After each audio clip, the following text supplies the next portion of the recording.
Welcome to Equinox, where Rob and I are striking the balance between the light and the dark. This is episode 18, and my name is Joseph Darnell, and I'm joined by my good friend, the Dr. Robert Carter. Hello, Rob. Hello, Joe.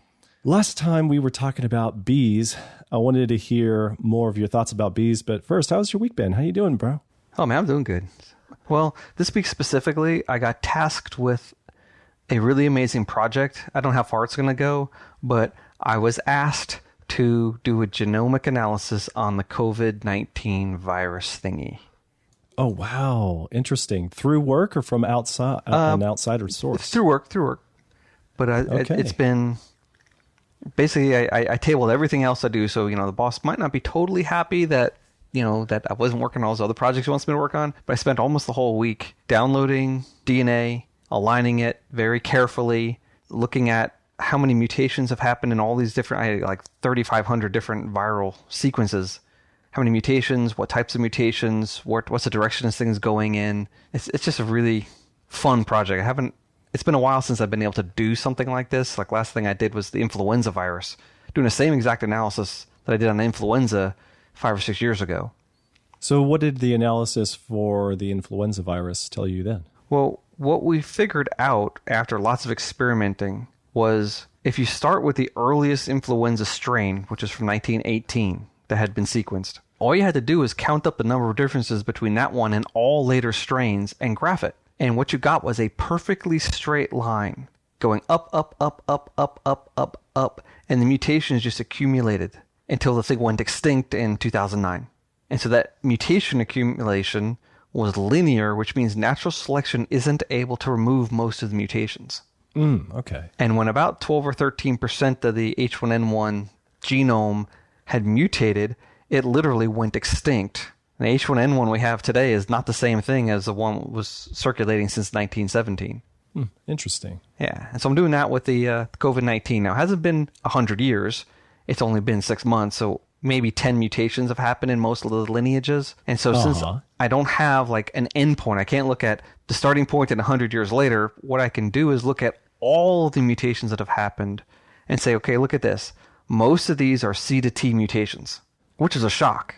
Well, then for the listeners, why don't you real quick just explain like the pros and cons of mutations for viruses? Because I think everybody would be wondering now, like what difference does it make if it's mutating or not? This has been a huge chunk of your research and the things that you've been teaching for many years. Yeah, the idea is called genetic entropy. It's an idea that natural selection is not able to remove most mutations from a population. Yes, it can naturally select some things to be more advantageous and drive things in a certain direction.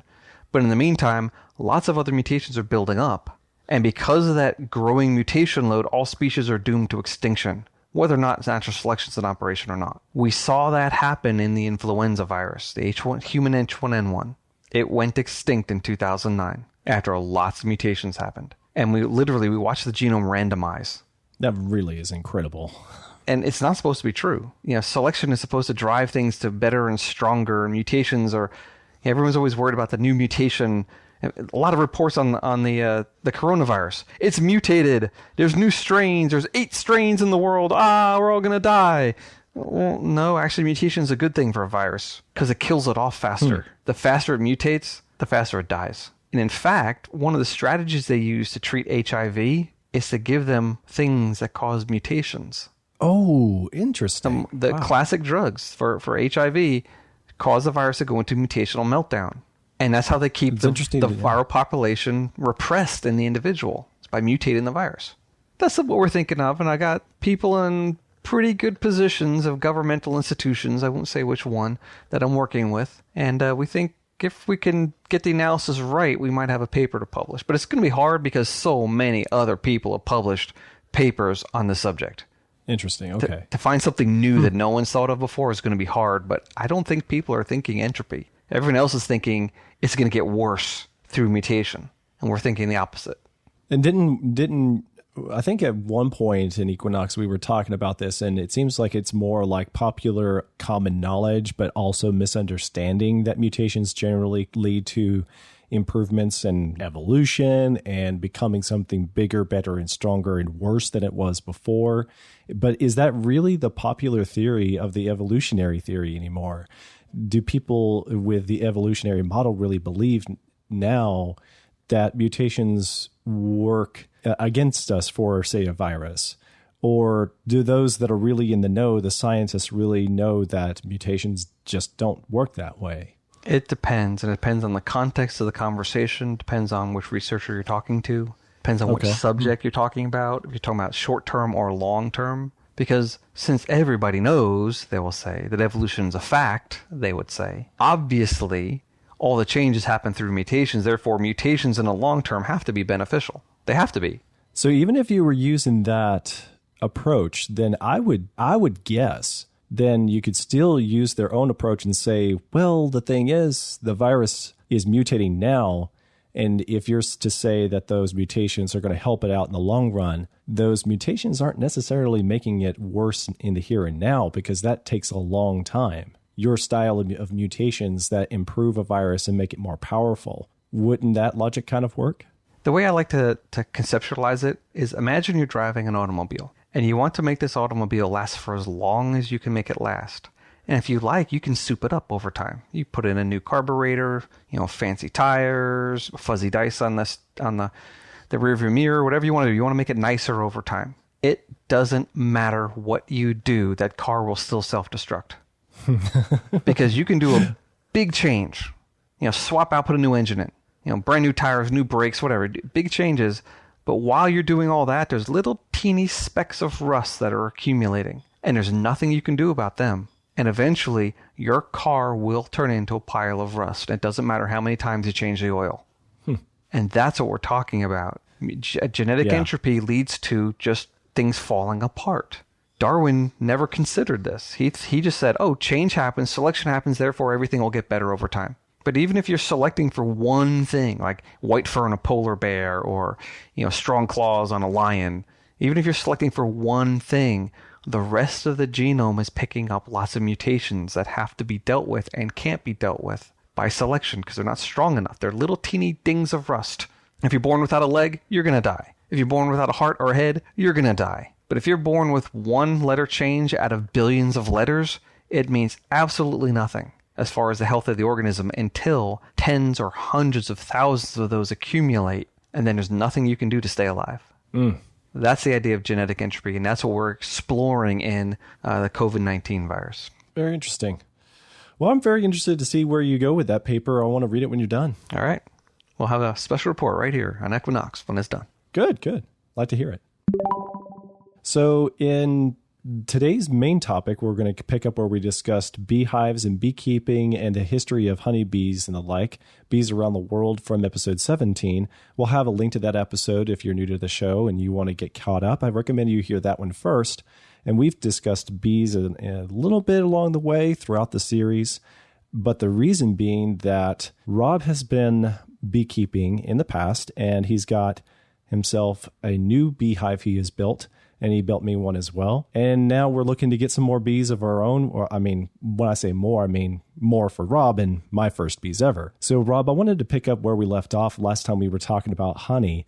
And I kind of felt like we needed to discuss why your new beehive design is different from past beehive designs and how we're going to get bees to get started.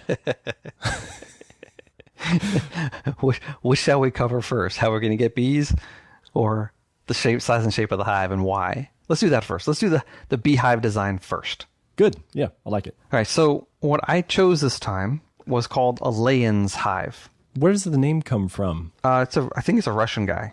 Okay. The Russians are actually really into bee hunting. As it turns out. Yeah, they've been doing it for a long time, and because they're distant from us, they have other ideas they've been working on for centuries. And all of a sudden we hear about it, it's like, wait a minute, what are you doing over there? Oh, that's a really cool idea. So this hive is bigger than the white boxes that most people are familiar with, right? The Langstroth style hive. Langstroth was a guy who lived in the 1800s who invented this hive. He picked a certain size and you stack them on top of each other, and, a standard beehive. But this one, the They do look like pretty ordinary boxes. I like them. Are they all made of wood, and most of them have a generic white painting on them? Not anymore. They now have some plastic hives, extruded polystyrene and things like that. And a really cool idea because you just pump them out really quickly, but they're expensive for some strange reason. I mean, we could do this in an igloo cooler. I bet. A cooler. That could work almost. It's already got a little hole for the bees to come in and out, right? The drain hole. And it's got and it's insulated. Of course, they'd suffocate in there, but you poke some holes in it. Ooh. Yeah, you just get a drill out. Make some more holes, yeah. Oh. Okay, now I got to do some more experimenting. Anyway, this particular hive, it's in size, it's about 14 inches tall on the inside. Yeah, 9.5 inches wide, and it's as long as you want it to be. So it's a little bit bigger than. It's not. Go ahead. It's not exactly like a coffin, but I would say the whole shape of it is very rectangular. Yeah, it's like a short coffin for a very skinny person. Yeah, it's a rectangular box. It's like a treasure chest size. If you think treasure chest, like yes, that's way better than coffins. Yeah, yo ho ho and a battle of rum. Anyway, that song. It's about the size as a pirate's treasure chest. Honey rum. But it's got holes in it, and that's for the bees to come in through at the bottom. And the one I built has a lid on hinges, so the hinge lifts up, and you're seeing the top of all the frames, and you can grab a frame and lift it up, and there's vertical wires in the frame to help the bees attach their honeycomb to it, because the comb, being made of wax, can melt. And to have something there for them to help support it is a good thing. Plus, it tells them where to build the comb. You don't want them building it everywhere. You want to tell them where it's supposed to go. And so what we did, you and I did, we took a little piece of wax foundation, cut a strip of it, held it over the stove, and melted it onto those wires. So now there's a little starter strip. So the bees are like, oh, there's wax foundation here. This is where I'm starting my comb. And given bees, which we don't have yet, but given bees, they will start vertically hanging the comb. In fact, it's really, really cool. I saw this a number of times in my old Kenyan top bar hives. But if you lift the frame up, you can see the bees making a beard.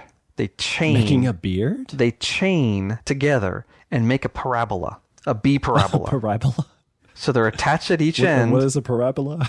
And, well, the bees can make a parabola. They just Wait, what is a parabola? Oh, what's a parabola? It's like, you remember math class? It's not a circle. It's not a straight line. It's halfway in between. Oh, okay. It's very similar to a half it's been circle. A while. It's very similar to a half circle, but it's not. It's a little wider at the part. Oh, okay. Ready? Satellite dish.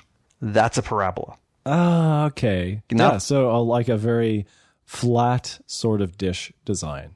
Not think deep like a bowl, but it can be deep, very shallow. It can be deep, very deep, or it can be very shallow. But they all have the same shape. I'm trying not to explain it in mathematical terms, but it's not a circle. It's a little bit wider at the top than a circle. So that if you follow the line and keep going, it'll never come back on itself. It doesn't come around in a circle. But if you ... and keep going, it just gets wider and wider and wider and wider and wider and wider. It's a parabola. Anyway, bees know how to do that. They'll grab each other's legs and they'll make a chain across the beehive in this parabolic shape, and that's where the honeycomb's going to go. Okay. They'll hang there, and then other bees will fill in the wax in that shape. It's really cool. Oh, neat. That is awesome. And in the case of our beehive frames, then they're going to make a parabola on those frames where we have the templates and the wires? Yes. Nice. And then they will, from the bees up to the wood, they'll fill that in with wax. That is so cool. Now, if we're smart, we need a camera in our hives, man. We got to drill a hole and get a little outdoor camera. This is almost required now. Okay. Of course, they'll cover the lens in wax, so maybe we need a little window that we can move and stick a camera in there and then put it back again, because they cover everything in wax. Speaking of the wax, in everything that I've come across about how they make their hive and how they make their honey, I hadn't come across an explanation for how bees make wax yet. How do they make the wax? Wow, that's an interesting question. Yeah, they have wax glands, and they make little wax scales, and I believe they chew it up and and make it malleable. Well, I know when the bees collect nectar, that they actually regurgitate it in each other's mouths and digest it a little bit and then pass it along. So, yeah, I know. Hey, I'm hungry. Give me some puke. There you go. All right. I was wondering if it's sort of like that. Hey, would you like some wax to chew on? No, they got little patches that make the wax. That is incredible. And I don't remember what the number is, but it's X number of pounds of wax for X number of pounds of honey. Oh, interesting. They have to make a lot of wax. And so one of the ideas, people give the bees foundation. It already has the little hexagons on it. Or there's even plastic foundation that has little cells. So they don't have to spend all that time making wax. But I'm not sure if that's good for the bees or not, because maybe they're designed to make that much wax automatically. Oh, that's a good point. I don't know if they make it on demand. Oh, I need this much wax, and so they start making it. I don't know. And it's just a really interesting question. I think that the way one beekeeper explained it was that the template of the plastic comb just helps a younger beehive or a beehive or a colony that is struggling in numbers to lighten their load. If they're already working really hard to find their nectar and keep the colony well fed and increase their numbers, and the queen has already got to put out a whole lot of new, what do they call them in their first stage? Do they call them eggs in their first stage? Yes. Or, yeah, so the queen's already busy with all of these other things. You're just giving them the template to give them a little less work to do. Yeah, except I don't believe that. The idea of artificial foundation came to us through some German evolutionists who believe that interesting. Huh. If we make the cells larger than they would normally make in the wild, the bees will be bigger, and therefore they'll be evolutionarily superior, you see. Which is complete. That sounds like it could backfire. Oh, it's complete nonsense. Total. That means you also have less bees if the bees are bigger. It also means the bees take longer to grow. It also means the larva has to be fed more, and there's more time for parasites to get into the comb before they cap it off. There's all these unanticipated trade-offs. And plus, who says bigger bees are superior? What if they don't pollinate the flowers as well? What if they take more energy to fly through the air than a smaller one would? What if a smaller one probably would take more? Yeah, it would. Definitely would. What if a smaller one can collect the same amount of pollen? That's true. Or what if it's faster and therefore can collect more pollen? They don't know, but someone decided this is the standard size of wax foundation, and the ones that are used in beehives. In general, some people use a foundation, just a flat sheet with no imprinting of the hexagons, but the standard one we've used for well over 100 years is an evolutionary idea that's based on nothing, and is quite possibly counterproductive. That's one reason why I want to go with the lay-in style, why I've done the other forms that don't have... We could, if we wanted to, use foundation in these frames. But that's money, too. I don't want to spend all that money. That's why we just took a little strip, and we put a little strip of foundation across the top that tells them where to start, and after that, they're going to make their comb however they want. They can have as many drones... Bees will. Yeah, bees just will. They inevitably. And they'll be smaller than normal. So then can you explain a little bit of why you chose the lay-ins hive versus other traditional kinds of hives? The reason I went with this one was because of the thought that in a larger hive, you can have more honey on one frame. Therefore, you can have an overwintering colony. Basically, they start off at the bottom of the frame, and they eat the honey, and they eat their way up. And with a larger frame, they have more food sitting right there on that one frame that they're not hibernating, but overwintering on. And so I thought that was a cool idea. Plus, that is neat. Yeah. The larger volume gives them more space to do stuff. I don't need multiple boxes stacked on top of each other. This one thing that we made is plenty big for one entire beehive. The colony won't max itself out. So if I'm right, one advantage is that if you use the stacked box design is that they will mix up their egg cells with honey cells, and then isn't there like other things they put into the comb besides just eggs and honey? I forget what, but there's different kinds of bees growing in some of those cells. But in the traditional box design, they usually use something to prevent the queen from traveling up into the box above her, so that there can be just a box at the top for the beekeeper's honey. Yeah. Because the workers do get up there and they will go ahead and use those cells and just fill it up with a nice, consistent honeycomb full of honey. And so that's the idea, that's the advantage, so that you can leave the honey for the bees in the lower quadrant, and then there's the beekeeper's quadrant above. But with the Layens hive, as you were saying last time, with this design, it's just that there's so much room on all the frames in general in the whole box that the queen stays to her side, and her side is where all the egg cells go. And so you just generally leave that to the colony. But given the size of the box and all the frames combined, you're going to wind up with plenty of frames on the other end that just have honeycomb.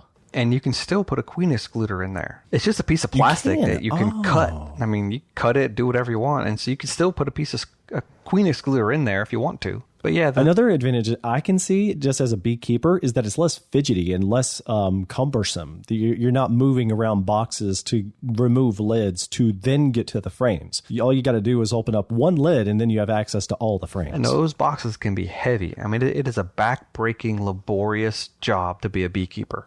And if you've got a bunch of beehives, it's a lot of work. And this one, you just tilt the lid up and you can pull a frame straight out. I'm really surprised this isn't the only beekeeping beehive design like ever. Like it to me, being new to this just seems like the obvious way to go. Do you know why they went with the stacked box approach before? This very smart man back in the 1800s decided that he's going to build a beehive with certain dimensions. And within that beehive, he had what he called bee space. And that's this volume that's appropriate for what he thought, honeybees. And there's all these spaces in there. So, it's at least 1/8 of an inch or 1/2 an inch or whatever in different dimensions so that the bees can crawl around and not get stuck in a place. And the comb hanging down is exactly spaced apart, he thought, like they did in nature. So by giving them a nice place to live and nice places to build their comb, he could accelerate what they do in nature and control it. And now that we've got queen excluders... I think that the way they do in nature is so cool. Just to see all the hanging honeycomb on the tree branches and the in videos. I don't know that I've ever run across a honeybee hive in nature. I've seen terribly scary looking hornets' nests. You're going to see them now. How am I missing all the honeybees? You will now see them. Your eyes will be open because now when you see a honeybee flying, you're going to follow it with your eyes. Oh, okay. And if you're walking by a place and you see a bunch of honeybees, you'll be like, wait a minute. And you'll be up in that hollow in that tree right there. I know there's a honeybee colony. Or you'll smell them. Once you start working with bees, you'll get the smell. And you'll be walking down the woods on a trail and go, oh, I smell honey. And you'll know that there's a beehive somewhere. Nice. You get the spidey senses. You get your sixth sense built up. Oh, yeah. I get my honeybee senses. That's right. I like this. And it's really cool. I'm looking forward to my newfound superpowers. That's right. Does that mean that I become the honeybee king? I'm liking this idea. Yeah. If you want to be, you can be the honeybee king. Yeah. I'll get that on a t-shirt. King bee. Yeah, it's kind of weird, man. Okay, sorry, what you were saying about honeybees.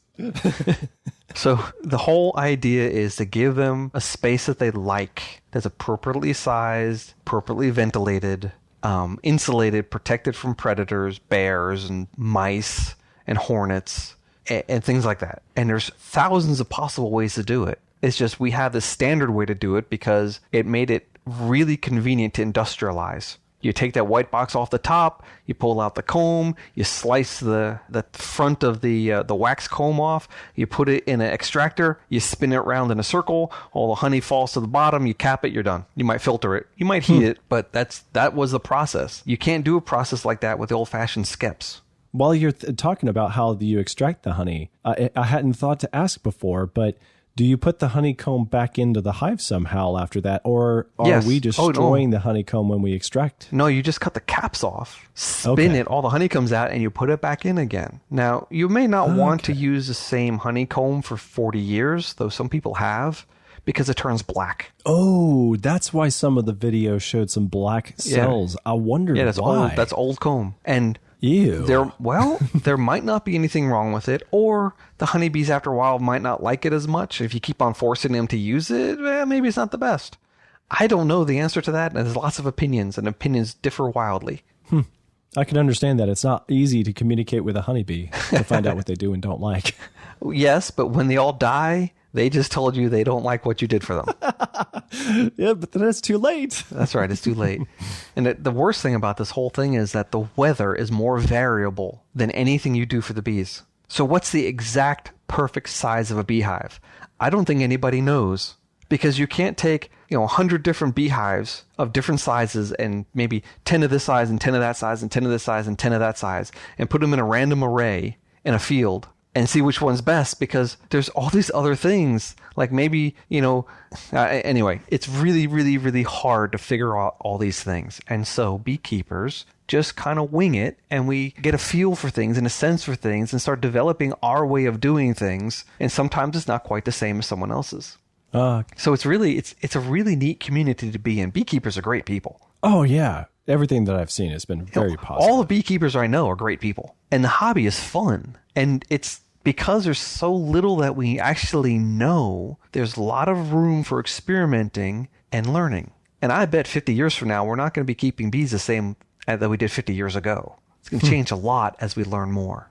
Speaking of things that we have been learning then, can you explain to me how you're going to get bees? Because when we started off this year, we were thinking that we could use some lure to attract the bees to these hives. And maybe if we caught them just in time back there earlier this year, that we could attract a bee swarm to discover our beehives and move in. Which has happened to me twice before, so I know it's possible. And we can still capture a swarm. Did you lure them before? No. I just left old honeycomb out in a hive, and they just moved right in. Awesome. We can still do it. It happens throughout the year, but if we do it later on in the year, they're not going to have time to build up honey to survive the winter. We'll have to feed them. Oh, okay. See, I don't mind doing that. Oh, no, that's one fun. Of the things that I come across, yeah. Yeah, no, feeding. I think I might just do it anyway, because if I got bees to my hive, dang, I want to take care of them. That's right. I'm honored to have them. They're my guests. I mean, I'm going to be a proper hostess. Good for you. Or a proper host. And it's really easy to feed them. You put some sugar and water on the stove and heat it up. Yeah. Some, what do they call that? They call that like just a sugar syrup? Yeah. And you can add a few things to it different potions and things that beekeepers swear by that you can buy online. And then you pour it in a mason jar. You put the lid on the mason jar, and you would have poked little teeny holes in the lid. Or you go buy one that fits on there. It's got little holes in it, but I like poking them myself because I'm a cheapskate. And you flip it upside down, and the water is thick enough it won't drip out the holes, but the bees can come and lick it. Oh, and no, they do. I've seen examples now on YouTube, and they really thrive off of that. Oh, yeah, really they'll drain that thing in a day or two sometimes, depending on the colony. Anyway. And there's fancy frames that you can pour the honey inside the colony. Or what I prefer is you just take the mason jar, put it in a wood block with a hole in it so the bees can crawl into the wood block and lick the bottom of the thing. And you shove that into the entrance of the hive. I understand that now because I finally saw an example of this where, they just used like some spare, wood scrap blocks. Yeah. They had cut off of other woodworking projects or something and set that down inside of the beehive. It just made a space where they took out maybe some of the frames and stood the jar upside down, and poking some holes into that mason jar lid does the trick. That's not what we'll do. Because I drilled holes for the bee entrance, we're going to actually put the mason jar on the end of a PVC pipe. And a little short piece of pipe. And push it into the hole. And they'll come in the pipe to the bottom of the jar. Yeah, and they never have to go outside to eat. That's awesome. I had no idea. That is great. I think you might have tried to explain that to me, but it didn't click the first time. Hey, there's something else about queens inside the hive. They can get honey bound. I have heard, I don't know if it's true, but I imagine it's true because so many people say it. The queen doesn't like to walk across honeycomb. And if the workers surround her with honey, she might get stuck. And so she can only work in that one little space where she is. I don't know if that's true or not, because I know she can walk around in the colony, but there's other reasons why people want to open up and look at their comb as they're making it to make sure she's not honey bound, that she's still alive, that she's active, that she's still laying. Because an old queen might stop laying, but the workers don't know that. Then if that were to happen, can you just simply pick up the queen bee and move her to another frame? I don't know the answer to that. Probably yes, but I don't know. But you can requeen a hive. You buy a new queen. Okay. It's called requeening, and you could swap out the queens. Yeah, this is possible. Interesting. Or because... See, I'm going to be a little fond of that queen. I think I'm going to give her a name. Going to put a little sign, a little mailbox outside the honeybee hive and just say, like, this is her territory. Well, you know... We love her and revere her. All hail the queen.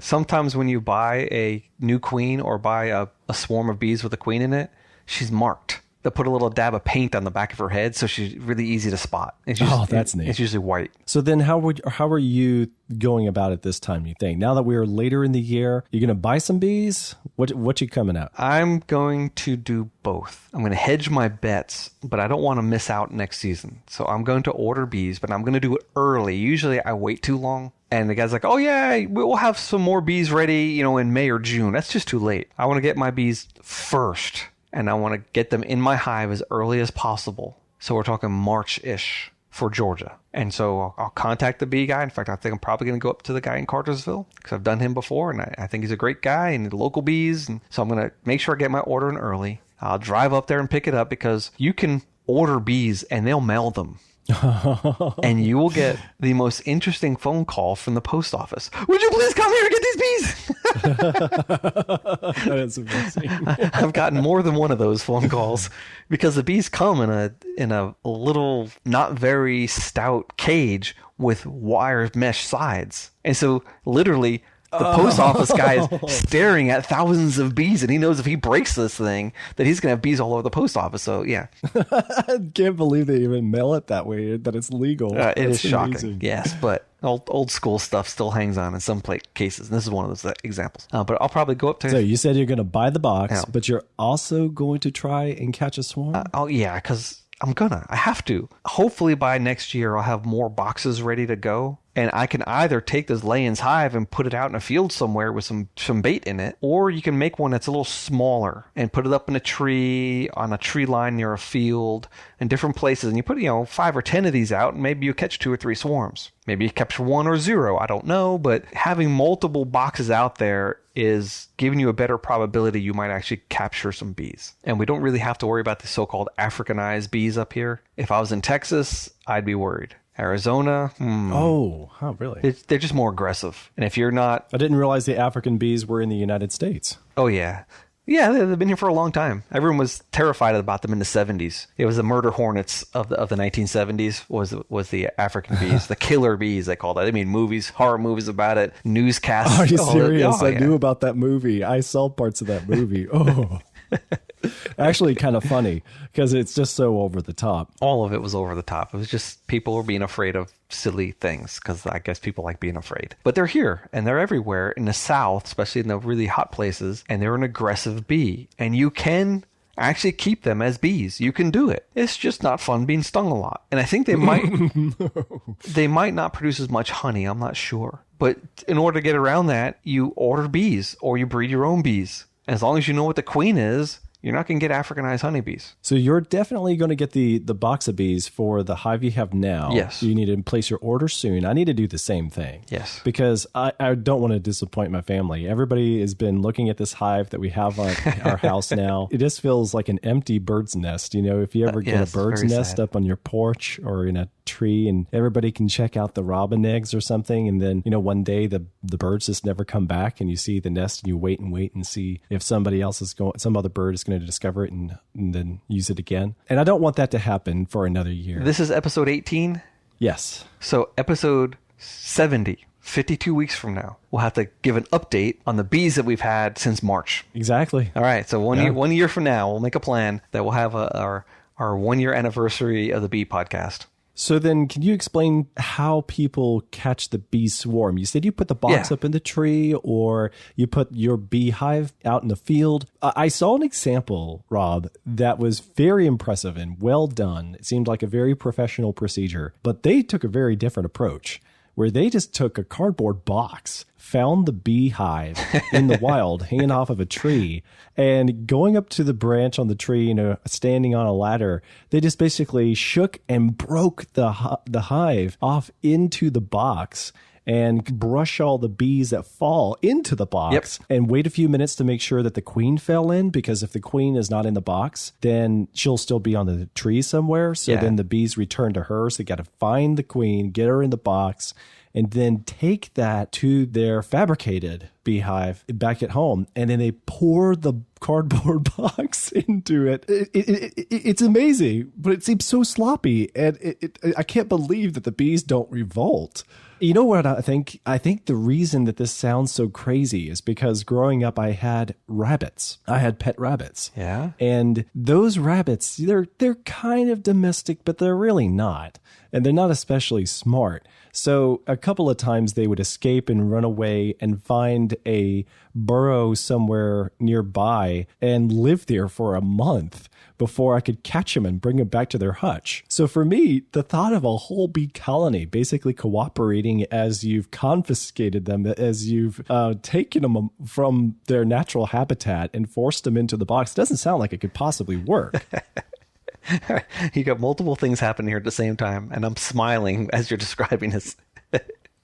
First of all, by putting out places for a bee swarm, it's not called a hive, it's a swarm at this point, to find, you don't have to go and drop them into a box. When they're hanging on a branch, they're scout bees looking for a place for them to live, and they're going to move somewhere, and they're going to move into some place. So by providing a place for them, some scout bees might find it, and the whole swarm might move in. Boom, you got your bees. And that thing that you use to capture them doesn't have to be perfect. It doesn't even have to be permanent. It doesn't have to be pretty. It can literally be a cardboard box as long as you don't let it get rained on. There's little tent things. People put out this kind of box or that kind of box or a real hive. I mean, there's all these different ways to do it. As long as there's a good bee space and an attractant, if there's bees around searching, they'll find it and they'll move in. The second thing that you're talking about is when that swarm, they've left their first hive and they're flying around, the queen will land somewhere, and all the workers will cluster right onto her. And there'll be a blob of bees, a couple of pounds of bees, hang on a branch or a fence or something. They're actually not angry. They're not dangerous. They're not fierce. This is one of the most docile periods for the bee colony. So you can go up to one with a box, shake the branch, all the bees fall in the box, and you can just walk away with your bees. They're not, I can't say they're not going to attack you, but literally they're just chill. And I don't know why. If I was a bee, I'd be like, I don't got a house here. I would be like a hermit crab outside the shell. You know, you get a little worried that you're about to get eaten by something, but no, they're actually calm. And so if you see a bee swarm, this is something to rejoice in, not something to run away from. Wow. That is so amazing. That is so ideal. It couldn't have been made better.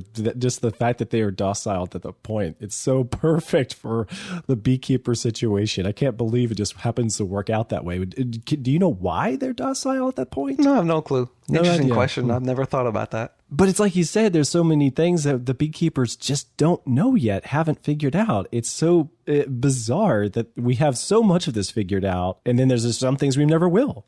Or other people know and I just don't know because I've never thought of to ask that question before. Or they don't know. Oh, okay. And maybe someone's going to figure it out. That's kind of cool question. I think some of this stuff is like a lot of other sciences where we have a pretty good theory, but we really just cannot say that we can validate our theory yet. Could be that way as well. I honestly believe that a lot of the problems that beekeepers have is because we thought we were doing it right and aren't.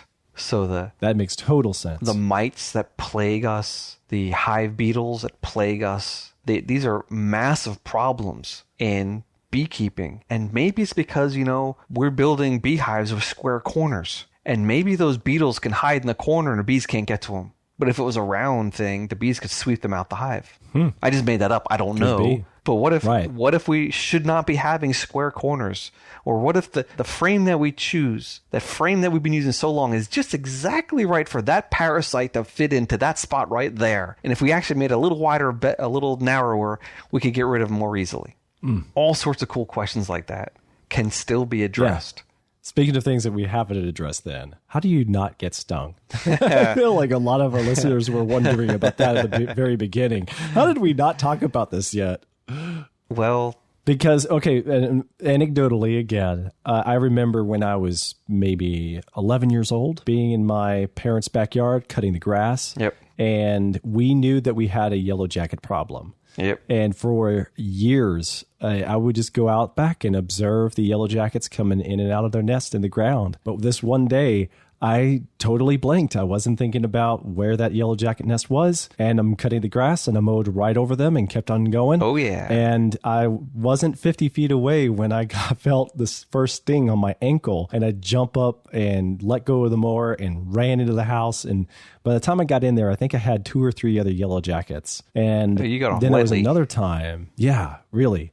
And then another time, if I could have flown, I think I was like flying above the ground to get inside at time. Then I was, and this other time, I was at a friend's house in the fall, and we were blowing leaves, and they had leaves everywhere, tons of huge full-grown trees. Oh, man. And this one place in the backyard, a huge porch, and they had these troughs for flowers, but they had never used them, and so they were just chock full of leaves. And I'm blowing leaves out and they're going everywhere in my face. And all of a sudden I realize this leaf debris going everywhere. It doesn't look like the same leaf debris that I was blowing before. And yellow with black like, stripes. There's a lot of, yeah, I'm like, there's a lot here. Holy cow.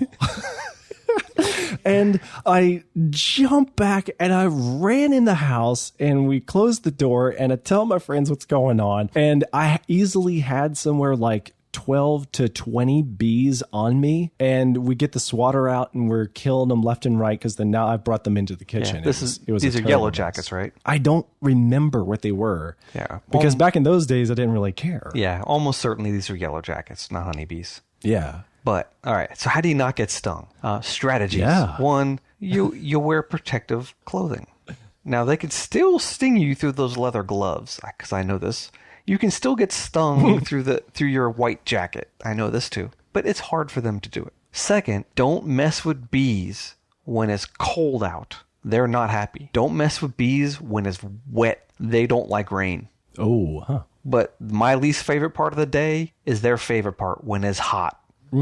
So you don't go out in the early morning or the evening. No, you go out when the sun is blazing hot and you're wearing this full gear and you're sweating profusely, and that's the time you're less likely to get stung. I mean, think about it. You're ripping their house apart when you're inspecting the hive. You're messing up the temperature and the humidity and the pheromones that they work so hard to balance just the way they like it. You're completely obliterating all that work. So if they're ornery, that's the worst time you want to tear their house apart. When I was building Warray hives and selling them, I had one day when a whole bunch of these homeschooling families wanted me to build them a beehive. Okay. And then they wanted me to order the bees. All right. So I did a big ordering, like 7 or 8 bee packages in one day. And they're like, oh yeah, you're going to come install them, right? I was like, what? No, this is your beehive. Oh no, we don't know how to do it. Okay. And so I started early in the morning. And by the time I'm driving all over the place, by the time I got done, the last house, the sun is setting, is starting to drizzle. And I got this package of bees. I'm trying to pour them into the top of this beehive, and they are completely not happy. And, I've only got a upper bee suit. I don't have the full pants. And so what I would do, I just wear jeans and I tuck them into my boots. No, that was stupid. Because as I'm dumping these bees into this beehive and they're not happy, they're falling into my boot. And I ended up with my right leg I had like 17 or 20 bee stings all around my ankles, that one ankle. And it hurt for weeks. And so now what I do is I wear jeans and boots and I take saran wrap and I go over my foot and around my foot and I saran wrap my jeans to my boot and I have no more problems. Nice. So secrets to bees is you just do it at the right time. Smoke works great. Now I don't like smoking because it's the bees don't like it. It's not healthy for them. But smoke calms them down nicely in the hot part of the day, and that's really how you do it. You just don't play with the bees when they're happy. That's the best way to not get stung. And don't bring little children near a beehive. Oh, okay. Yeah. I have all my kids have been near the beehive from the side. Not from the front. You don't stand right at the entrance where the bees are flying in and out. But as you stand just off to the side, you can see the entrance just fine. You can get your face like 6 inches away, but don't breathe on the bees. They don't like carbon dioxide. They can they detect it somehow, and they'd be like, I smell or I taste or I detect carbon dioxide, and he'll start flying toward it because carbon dioxide equals animal. Animal equals something that eats bees. Oh, wow. So you also, if you got a bee on you, don't blow it away because he'll come right back at you again. Brush him away. Fine. Don't go, because, oh no, that really makes him angry. But that's a really good tip. I had one of my daughters, she was about 5 or 6, and she wanted to help me with the bees. And she's, oh, I'm going to help Daddy with the bees, all excited. And I told her to stand way over there. And I thought was far enough away. Well, a bee landed on her nose and started stinging her up her nose. And she just stood there and screamed. So I walk up to her and I smacked her nose, and the bee got knocked off. But she wasn't old enough to realize that she could flick the bee off her nose. Oh. She just, and plus once it stings you, it's too late. But if you get the stinger out quickly, it doesn't have time to pump a lot of toxin in. It'll pump 3 or 4 times to get the toxin in. And if you get it off right away, you only get a small sting. But children, until they're old enough to realize, one, you're going to get stung and you're not going to die. Are you tough enough to do this? Okay, let's be brave. Once you can have that talk with them, they're probably okay. And if you tell them, look, if you get stung, brush the bee off. No big deal. It's going to hurt a little bit. Whatever. Then it'll be fine. But if they're not old enough to do that, they shouldn't be anywhere near bees. Before we're done for today, I wanted to get a little bit more about how you're going to go about using what you called before the show, a bee trap to catch your own swarm or colony, just to get your first hive, the one you got built now, started. What I'm going to do is I'm going to slap together some inexpensive wood boxes that are about a little smaller than my current hive, but big enough a bee might like it. And I'm going to deploy them in different places. I'm going to call up all my friends, essentially. And if I have a friend who has property who has a tree line, I'm going to say, hey, can I put a box up in this tree? I might attach it to the tree. I might put it on a ladder. If he has a back porch, I might put it on their back porch, like my beehive's on my porch, just to get it up off the ground a little bit. Because bees don't like being 1 foot off the ground. That is not natural. They like being up in a tree. And so we're trying to capture them up in the air with some inexpensive, almost disposable little boxes that you can have out for a couple of months. And, every week or so, drive by or ask my friend, hey, if you see any bees, just give me a call. And I'll go collect the box. But the box has to be able to, you have to be able to cover the entrance. And you can't do that in the middle of the day because half the bees will be flying around. You do it either early in the morning or after the bees have gone to bed. You just cover over the entrance, and then you can take that box and go anywhere you like with it. And that's the strategy. Interesting. I'm looking forward to hearing how this goes then. We're going to have to give everyone some updates just about how catching your bee swarm may go. Yeah, when it happens. And you might be doing this too, actually. You just might. Of course, if we order bees, we don't have to do this. No, yeah. But honestly, an enterprising person can capture one bee swarm and turn it into hundreds. I've already come across a few examples where this has been done. Yeah. The very successful beekeepers that just started from catching one swarm. Yeah. And so this is anyone could be a beekeeper. Anyone who doesn't live in a New York City apartment building could be a beekeeper. Yeah. Very neat. Well, I think that's going to wrap it up for this episode. This is really good. This is a good foundation for all the bees talk in the future and where we go from here. I'm really excited, Rob. Cool. It's good stuff. But next week is not going to be about bees. I'm so glad. No.